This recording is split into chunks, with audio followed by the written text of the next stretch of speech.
18th of November, 2025. First reading. Reading from the second book of Maccabees. In those days, Eleazar, one of the scribes in high position, a man now advanced in age and of noble presence, was being forced to open his mouth to eat swine's flesh. But he, welcoming death with honor rather than life with pollution, went up to the rack of his own accord, spitting out the flesh, as men ought to go who have the courage to refuse things that it is not right to taste, even for the natural love of life.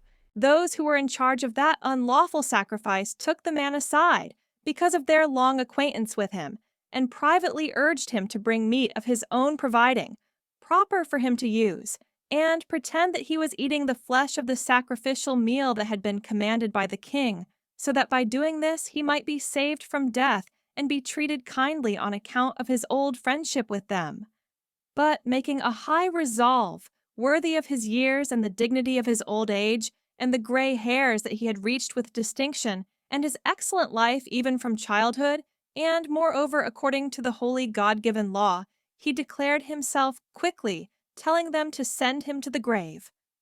"Such pretence is not worthy of our time of life," he said, "lest many of the young should suppose that Eleazar in his 90th year has gone over to an alien religion, and through my pretence, for the sake of living a brief moment longer, they should be led astray because of me, while I defile and disgrace my old age. For even if for the present I should avoid the punishment of men, yet whether I live or die, I shall not escape the hands of the Almighty. Therefore, by manfully giving up my life now, I will show myself worthy of my old age, and leave to the young a noble example of how to die a good death willingly and nobly for the revered and holy laws."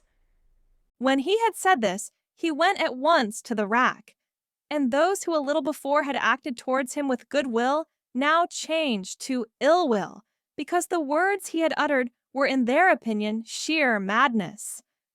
When he was about to die under the blows, he groaned aloud and said, "It is clear to the Lord in his holy knowledge that, though I might have been saved from death, I am enduring terrible sufferings in my body under this beating, but in my soul I am glad to suffer these things because I fear him." So in this way he died, leaving in his death an example of nobility and a memorial of courage, not only to the young but to the great body of his nation. Responsorial Psalm. The Lord upholds me. How many are my foes, O Lord? How many are rising up against me? How many are saying about me, "There is no salvation for him in God"? The Lord upholds me. But you, Lord, are a shield about me, my glory, who lift up my head. I cry aloud to the Lord. From his holy mountain he answers me. The Lord upholds me. I lie down, I sleep, and I wake, for the Lord upholds me. I will not fear even thousands of people who are ranged on every side against me. Arise, Lord, save me, my God. The Lord upholds me. Gospel acclamation. Alleluia, alleluia. God loved us and sent his Son to be the propitiation for our sins. Alleluia. Gospel. Reading from the book of Luke. At that time, Jesus entered Jericho and was passing through. And behold, there was a man named Zacchaeus. He was a chief tax collector and was rich. And he was seeking to see who Jesus was, but on account of the crowd he could not, because he was small in stature. So he ran on ahead and climbed up into a sycamore tree to see him, for he was about to pass that way. And when Jesus came to the place, he looked up and said to him, "Zacchaeus, hurry and come down, for I must stay at your house today." So he hurried and came down and received him joyfully. And when they saw it, they all grumbled, "He has gone in to be the guest of a man who is a sinner."